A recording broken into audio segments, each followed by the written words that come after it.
Hi everyone, it's me, Mike Celestino from laughingplace.com, and I have built the Star Wars Lego Mos Eisley Cantina. If you go back and check our live streams here on the Laughing Place YouTube channel on Saturday, I spent over 7 hours building this set, and I didn't even finish it. I didn't even get to the end. This is roughly like a 10 to 12 hour build, I would say. If you take your time and enjoy it, it's going to take you that long.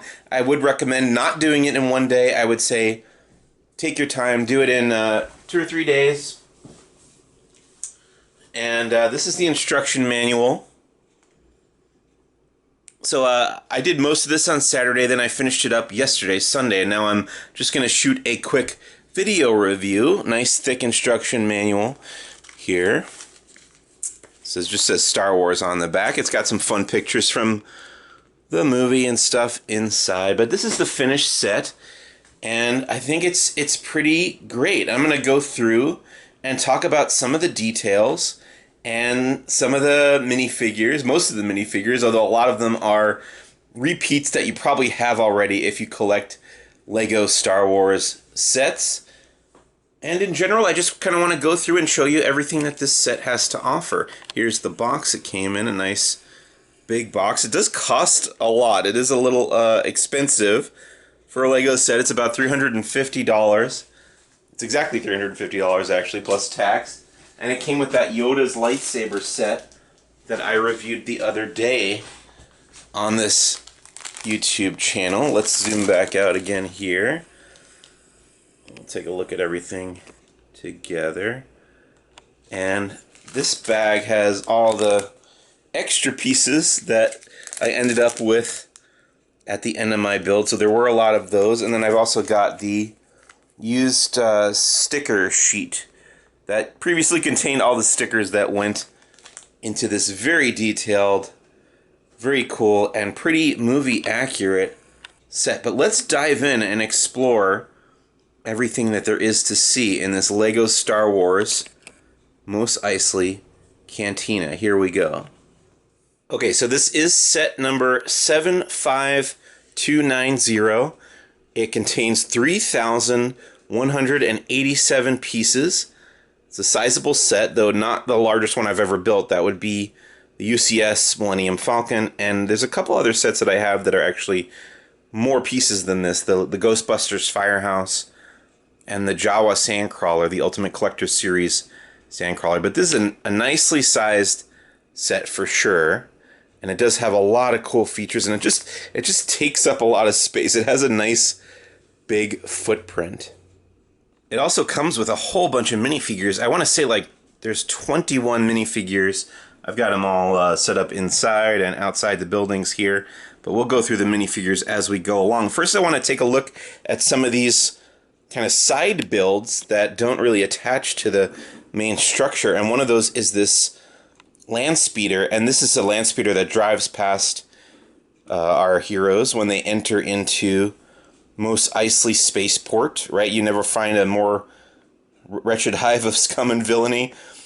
For some reason, when I bought this, I thought this was going to be the Lars Landspeeder when you see C-3PO hiding in the Lars homestead garage, and there's a Landspeeder in there, but that one's actually black. I looked it up, and for some reason, I guess because it was always just in shadow in the movie, I thought it was a lighter color, but that one is actually black, and this one is a similar looking model. It has this kind of spoiler thing on the back here, and I don't know if this is supposed to be a droid or something. It certainly looks like a droid head, or that's what this piece was originally designed for. And then it does have a cockpit that comes off entirely. It doesn't swing open or anything, and it has a display panel in here where you can see the landscape of Tatooine and all the peaks and valleys and dunes in the background there. And then there's another control panel here with some switches and dials. But yeah, it's a pretty nice looking Landspeeder. I think one minifigure can sit in here and another one can stand if they're controlling the ship from back there. So that's pretty cool. Put the canopy back on. And then we'll take a look at this. This is an escape pod that is visible when Luke and Obi-Wan enter the cantina with the droids. This is visible outside of the Mos Eisley Cantina in the movie, the original Star Wars film, A New Hope. And it's been made before in Lego in different Mos Eisley Cantina sets. And this one has a access door that swings open like that. And it's got space for, again, one minifigure with a control panel with some red and gray and white buttons. So that's kind of cool. And then on the outside of the cantina, you have two moisture evaporators. One is bigger than the other one. This one back here is slightly larger. And then this one is slightly smaller. They both do attach to the exterior of the building. I'll spin this around here so you can get a better look at it. But it's pretty much the same from all sides. And it does attach via this Technic peg.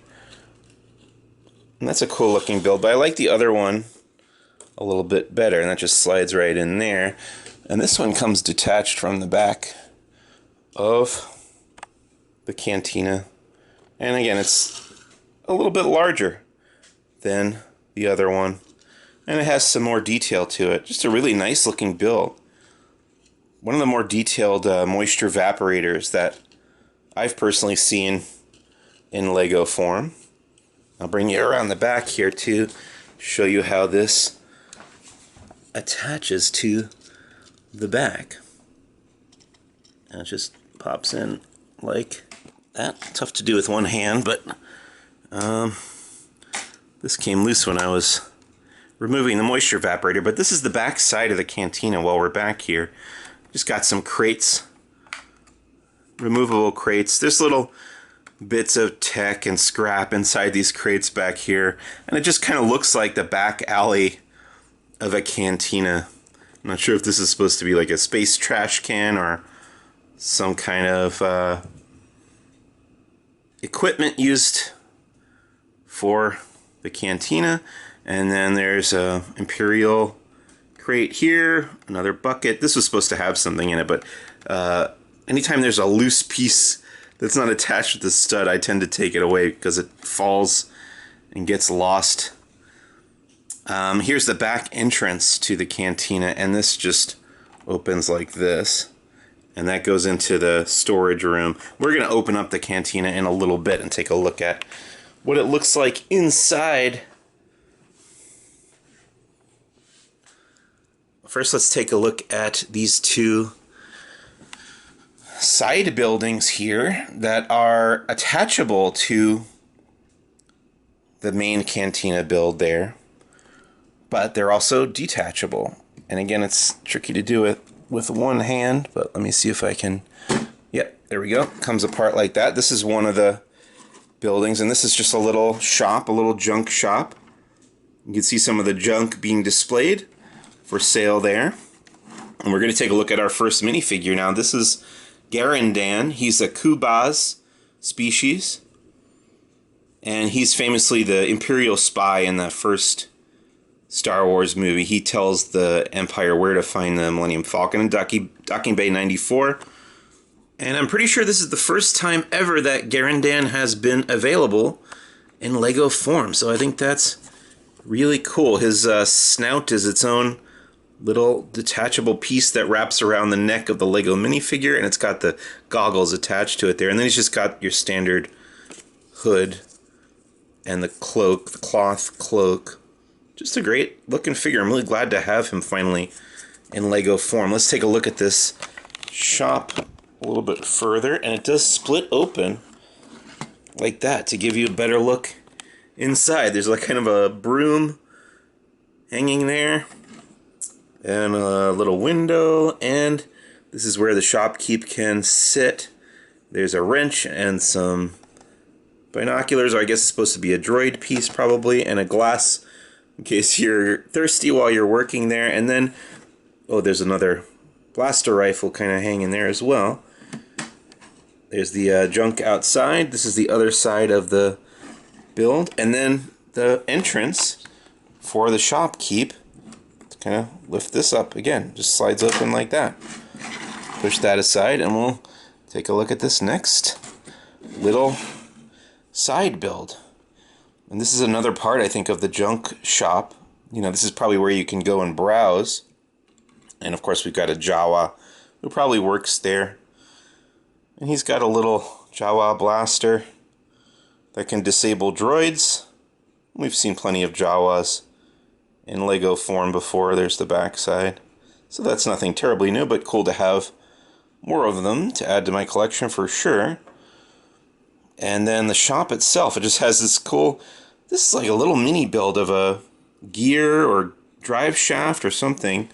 It's really cool. Another crate out here, and there's a little cylindrical sphere gear hiding out in there as well. A sticker representing a control panel to open the door. And we'll spin it around, and you can see the inside of this part of the shop. The roof comes off. Let's show you the roof here. It's got some cool detailing, like a little fan and some other elements. Inside the shop, there's a backpack hanging, a pot, a shovel, a glass, and some macro binoculars there, and a little saw. And then this part of the roof comes off as well, and you can see it's supposed to be like a vent or something with a little antenna, so that's neat. And then if we look inside here, there's like another backpack with some kind of gem in it, and a couple more crates. And I took the elements that they wanted me to put in the crates, and I just put them in that extra piece bag because I always lose them, so I didn't want the loose pieces hanging around where they can just fall. I think one of them was another set of macro binoculars and just some other little tools and stuff that they wanted me to put in the crates. But just a nice little side build junk shop, and I really like having that on top of the cantina, because they could have easily just done the cantina with no extra builds, but this kind of helps it feel more in context among the rest of Mos Eisley Spaceport. And then there's this little area. This is another like side build, but it's attachable. This does pop off. This little dewback area. Let's take the dewback off. And the dewback is the lizard creature that these sand troopers ride in the original film. And you can open his mouth like that. The sand trooper's got a backpack, a buildable brick built backpack, and this like long staff kind of cattle prod thing that he uses to steer the dewback, I believe. He's also got a blaster. There's another sand trooper here. We've seen sand troopers many times. I like the detail on these guys' helmets, though. A lot of like dirt and stuff on their torsos and helmets. And the dewback has a little pool of water to drink from, and a bone, I guess, to eat. I guess dewbacks eat bones in Lego Star Wars. I don't know what they eat in real Star Wars, regular Star Wars in the movies. You can see how this just pops off, and it's just attachable again by the pegs that stick out of the side of the building. Now let's pop that back in and place the dewback back here so he can enjoy his beverage on a hot Tatooine day. Then we come around here to the main entrance to the cantina. Very exciting. Obviously this location's pretty famous from the movie, and I've put Obi-Wan, Luke Skywalker, C-3PO, and R2-D2. Obviously these guys have been available many times before, many times. They come with a lot of Lego Star Wars sets, so that's definitely nothing new, nothing to focus too long on. Here's R2-D2. I put them going into the cantina, even though droids are not allowed, as they're going to find out really quickly. I like these little details, by the way, outside of these rings hanging down from these pylons, and kind of the brickwork and little imperfections in the outer wall of the cantina. I think that's pretty neat. And also these domes can swing open. We're going to take a look inside in a minute. One thing that's interesting, besides the Arabic writing there above the door, and that reads Cantina, of course, Cantina. Another little control panel there on the left to open up the door, or I guess to lock the door probably after they're done for the day. This door opens again vertically like that, and there was a note in the instruction manual about how in the movie the door slides open horizontally, not vertically, but they just thought it would work better like that in the Lego set. And I think that's perfectly fine to not have it be entirely authentic to the movie in that way, but it just works better as the Lego set. But I do like how the door is not at a 90-degree angle to the rest of the building. They've done some interesting things here with diagonal walls on a few corners of the cantina. You can see here there's another one, and here there's another one. So not all the walls are either horizontal or vertical, perpendicular to each other, parallel or perpendicular. And then you can look into the cantina from above. You can also remove this big build. Not really sure what this is supposed to represent.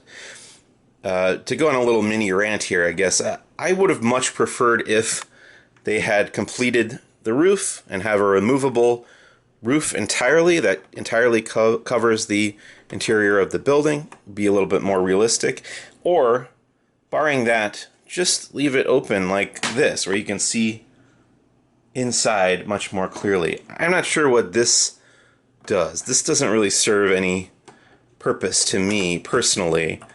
It just kind of gets in the way, and you have to remove it to see inside. As you can see inside the cantina like that. But you also have to remove it to open it up, which we're going to do now.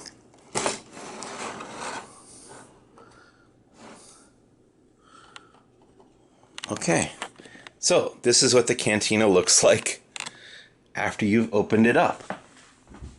And I think it looks great like this. It gives it even more space, and you get a great view of everything that's going on.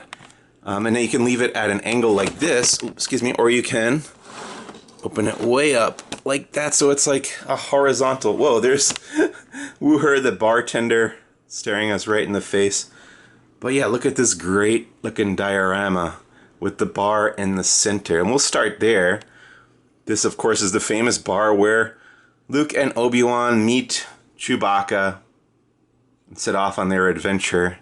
And I think it's pretty accurately rendered here. I was curious why they didn't use the IG-88 print heads for these pieces here, because famously the props in the original Star Wars film for the Cantina bar set were used to make IG-88's head in The Empire Strikes Back. So I would have liked to have that continuity of piece to kind of go with the continuity of the props, but that's okay. I do really like all the details of the little drinks and stuff. There's a red one, a clear one, a golden goblet there, a yellow beverage of some sort here, and then there's like kegs and steins and all sorts of neat stuff, taps and things like that that you would find in a bar. There's also like a cash register there, which is pretty cool, and a couple of empty wine bottles of different shades, and then a little storage cabinet. I think one of these has a bone in it, as they told me to put it. Yeah, that one has a bone in it. Part of the instructions. I like this horizontal bottle hanging from behind the bar. So yeah, I really like the bar section and this tube that wraps around. I'm not sure what these clips are for. I wasn't told to put anything there, but actually, now that I think of it, I bet it helps secure the sides of the bar when they close. I bet this clips onto, I'm sure this clips onto right there, actually. So it just helps it keep secure when the bar is closed up. Okay, now let's start on the left here and make our way through the booths. Let's see. I don't remember this character's name. I'm going to look it up real quick. Okay, this is Labria, which I always forget. And I knew that he was of the Deveronian species because that's easy to remember. It's like a devil, and it's Deveronian. You can see a Deveronian in the Mandalorian in the Prisoner episode. Much bigger guy than this guy, but I don't think this character has been made before ever in a Lego minifigure form either. So that's really cool to have him. And put him back over here. And then, well, let's actually move him aside so we can take a closer look at one of these booths. Oh, I love how this booth is like tucked away. And we can remove each of these little roof panels. Let me show you how this works. I just grab it like that. Comes right off in one piece. There's the top of the roof. And it brings some light in there. And you can also probably get your fingers in here better to manipulate some minifigures if you want to put them in there. But I love how this booth is like secluded and you know, you'd actually have a little bit of privacy even though you're right by the entrance door. So I think that's great. I'm going to put that section of roof back on there. And we'll move to the next booth. And I've got Han Solo and Greedo seated in there. These are both minifigures that have been made before in Lego form, so nothing too big there, but I've seen people complaining that this Greedo doesn't have printing on his side arms, which is interesting. Like, there have been versions of Greedo before that had printing there, so it's kind of unfortunate. But this is the booth, if you watch the original Star Wars film, this is the booth where Han and Greedo have their confrontation. You can see after Han shoots Greedo, he steps over here, he throws money in the bar, and then he walks up and out this door to the exit. And then there's another Chewbacca. I've got so many Chewbaccas at this point. It's not even funny. And then this character's name, I am never going to pronounce correctly. His name, according to the box, is Herchek Kal Fas. And he's not a Trandoshan like Bosk. Oh. I think he's just like a cousin species to the Trandoshans. I'm pretty sure.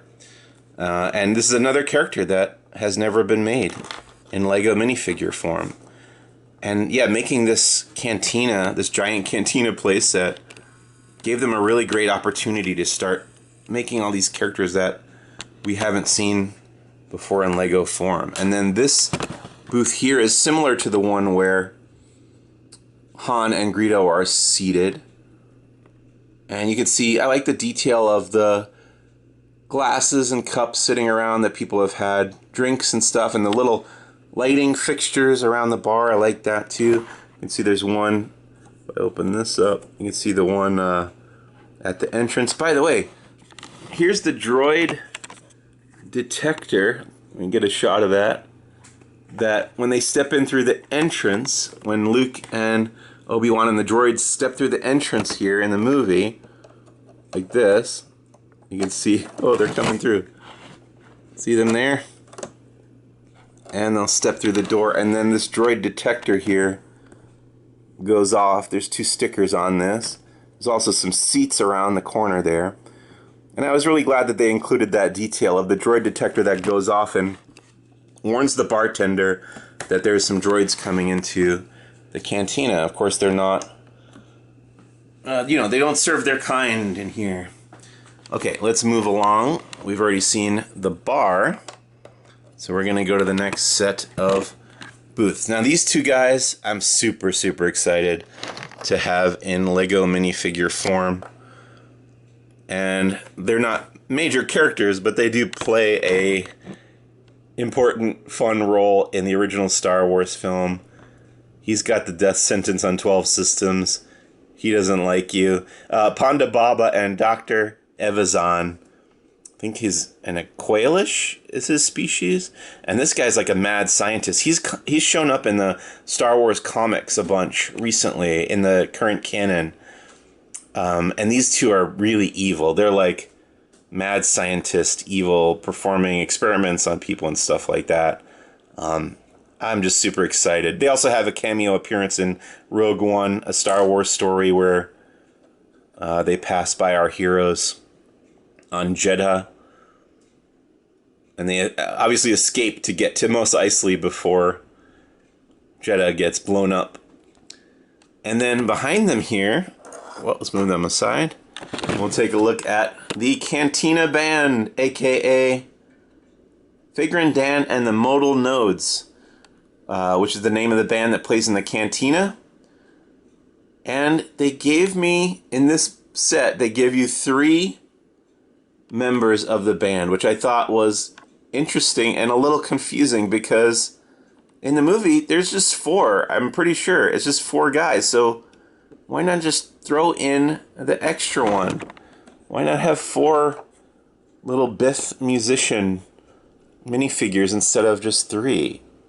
Wouldn't that make sense? It's you've already got 21 minifigures in this set. Why not have 22 and just finish out the musicians, the Cantina Band? I don't know. I'll have to pick up an extra one somewhere else. I also thought it's interesting how they've used these wheels and gears to kind of decorate the Cantina. And then we've got Moma Naden, who is an Ithorian. Another famous Ithorian in Star Wars right now is Doc Ondar of Doc Ondar's Den of Antiquities. But this guy, Moma Naden, he appeared in the original Star Wars film, and he was just called Hammerhead for a while in the toys and stuff. But then in the 90s, I think they came up with a name for this guy. There's what he looks like from the back. And another figure that I'm super, super excited to have. And now that they've got this mold for Moma Naden's head, you can do an Ithorian Doc Ondar. Make Doc Ondar's Den of Antiquities in Lego. Build some of Star Wars Galaxy's Edge in Lego form. That would be so awesome. We've already got the Resistance ITS shuttle. So why not start making some of the buildings from Galaxy's Edge in Lego? Here's just another booth. More places for people to sit. More light fixtures. All sorts of different kinds of looking light fixtures around the bar. More glasses sitting around. And this booth has a special kind of ejector seat function. So I guess if 2 characters are sitting there and one of them shoots the other, that guy can go flying. And I think they intended this for Han and Greedo to sit here, but it's not the correct booth. As I showed you earlier, that booth is on the other side of the bar. But you can put Han or Greedo here. I've put Dr. Evazan and Ponda Baba here, and we're going to just experiment with what happens when Dr. Evazan shoots Ponda Baba here. Ready? And he pops out of the booth, and then he can... Maybe they both shot each other at the same time. Here we go. So that's kind of fun, and you can do that with any 2 minifigures that can fit in those seats. This guy's name is Kabe, K-A-B-E. And I forget his species name, but he's just like, kind of like a little bat guy. And you see him drinking a beverage in the original Star Wars film. A little short guy. Kabe. Another guy that it's pretty cool to get a Lego Star Wars minifigure of for the first time ever. Super neat. And here's another little kind of secluded booth where people can sit and have a conversation in private. I think that's so cool. How kind of tucked away it is, you know? Let's put these guys back. Okay, and there's one more little section we can look at around this side. You can see here, there's another door to go through in the back of the cantina. I already kind of showed you the door opening in the back, and then also the dome opens up. And we'll take a look from the top, and it's just kind of like a storage area. We've got another broom, just like a little crate, some liquids, more wine bottles and stuff, just being stored for use in the cantina. So I went ahead and closed everything back up, but I just wanted to give you a peek at the very back of the set, the back side of the cantina that we hadn't seen before, and you can see the hinges where the set actually opens up. And I'll spin it around now. I replaced this thing, whatever this is supposed to be, a light fixture or something, I guess. I don't know. Not really sure what that is meant to represent. Oh, and here's Wooher the bartender. We've seen him in Lego form before, so he's not a terribly big deal, but I did want to show him to you in greater detail before we wrap up. There's Wooher. He's got his own little blaster there. Alright, I've reattached everything the way it's supposed to be, but obviously you can take these apart and put them wherever you want them to be, depending on how much space you have to display this thing. It takes up a pretty big footprint, like I said. You may need a rather large shelf to keep this on display. And I know personally I'm going to have to take some stuff down from my collection to put this Mos Eisley Cantina up. But I really like the design of this thing. I really like the layout of it. And it's got a great collection of minifigures. My only minor complaints are the roof or lack thereof. And they've got this thing in its place, which doesn't do it for me. I don't get the function of that. Really, don't get it. And then maybe this Jawa shop here could have used a back wall as well. Why not have, if you're going, you know, this one's a complete building. And if you're going with that level of dedication of keeping the buildings, you know, whole from front and back, why not have a backside to that building as well? But really, otherwise, I think they just did a great job with this set all around. And just as another recommendation, if you don't have it already, not that I recommend you need to spend a whole bunch more money, but this is a relatively inexpensive set. This Luke's Landspeeder, and you do get another Luke minifigure and another C-3PO minifigure, but look how cool this is going to look, parked right outside here like it does in the movie. You have to have that to go along with it, right? And this Luke does have the extra cloth piece there, too. So that really completes the look of this scene to me, to have the Luke's Landspeeder there as well. But yeah, thanks so much for watching. This is Mike Celestino from laughingplace.com, looking at the Lego Star Wars Mos Eisley Cantina. Highly recommended set for adult collectors, although I bet a kid could build this. I think I could have built it when I was a kid. It just takes a lot of time. It just takes a lot of time and dedication. Probably do it over a few days. But yeah, great set for Star Wars fans and families and collectors from Lego. You know, Lego's having a great year. Absolutely. This is Mike Celestino. Thanks so much again. Have a great one. We'll see you real soon, and may the Force be with you. Bye.